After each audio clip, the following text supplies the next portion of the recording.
Harry and Maude and Annie's School Movie. Next door, Harry and Harry's big dog Maude always liked visits from Harry's cousin Annie. She was very careful about things, like her frilly dresses and her shiny shoes, but she was fun. She liked Harry, she liked Maude, and she could throw a mean frisbee. So when Harry's mother said one day that Annie was moving and that she was moving next door to Harry, Harry was thrilled. "We have to help Annie move," Harry told Maude. "You know how careful she is." Harry said, "I bet she'll be nervous." Harry imagined Annie packing up her things. "I bet she wrapped those shiny shoes a million times." Harry told Maude wrapped it, and those frilly dresses a zillion times, said Harry. Maude wrapped it again. "Her house is probably a mess right now," said Harry. Maude wrapped it and drooled it all over Harry's shoes. "But not as much of a mess as I am," said Harry, looking down. Bluffy. When Harry and Maude and Harry's parents got to Annie's house on moving day, Uncle Eddie was carrying boxes, and Annie was breaking out. "Hi, Annie," said Harry. "You're all bluffy." "I know," said Annie. "I break out when I'm nervous." "Are you nervous about leaving friends?" said Harry. Annie nodded.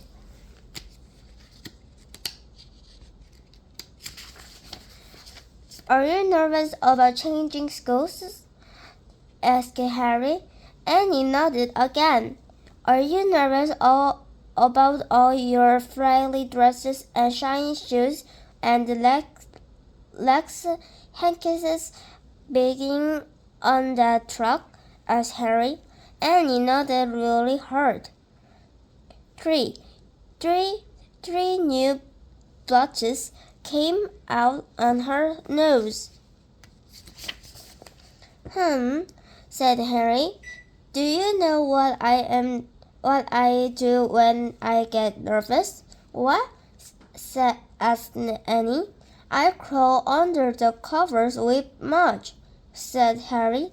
"Do you have any covers left?" "No." Annie shook her head. They're all on the truck." Said Harry. "There are some blankets on the back seat of our car. Do you want to use them?" Annie nodded and smiled. Harry opened the car door and Annie got under the covers. Maude left it and disappeared under the covers too. Henry rolled down the windows and closed the door.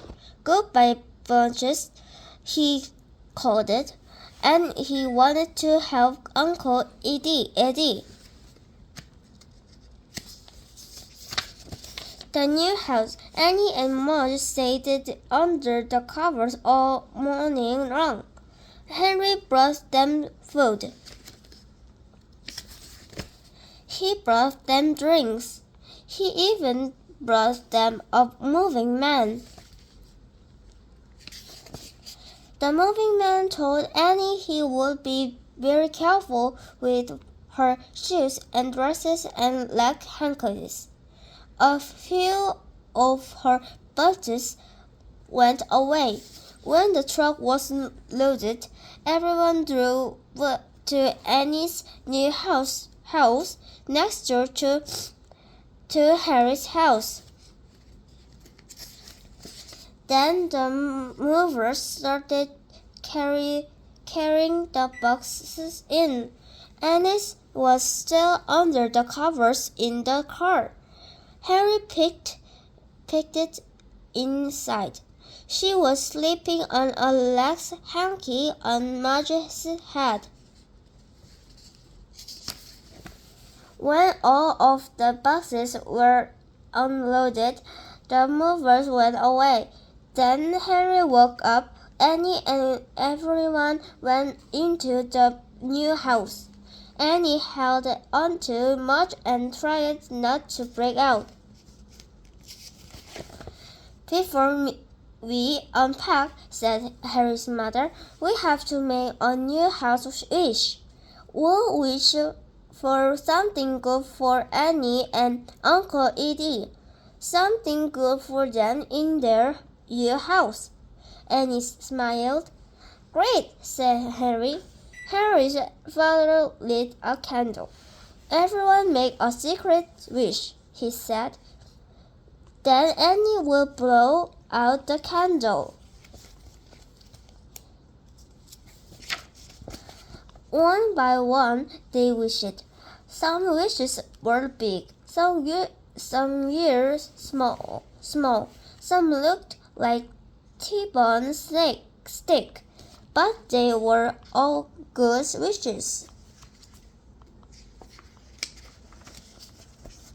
Annie blew out the candle. "Welcome home, cousin," said Harry. "Welcome home," Annie said Harry's parents. Marge gave Annie a great big kiss, and all of Annie's blushes went away.